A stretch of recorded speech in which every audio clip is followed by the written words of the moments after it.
DRDOनं आता हायपरसॉनिक धमाका केलाय।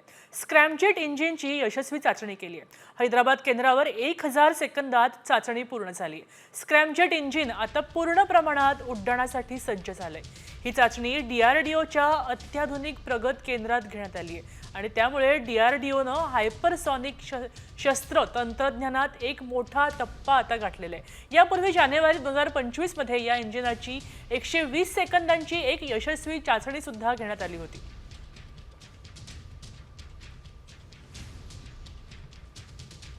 जगातल्या कोणत्याही रडारद्वारे शोधणं जवळजवळ अशक्य असलेलं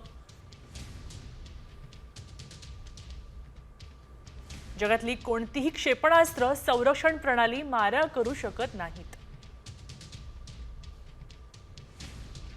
हजारो टन अणुबॉम्ब किंवा शक्तिशाली बॉम्ब वाहून नेण्याची क्षमता यात असणार आहे।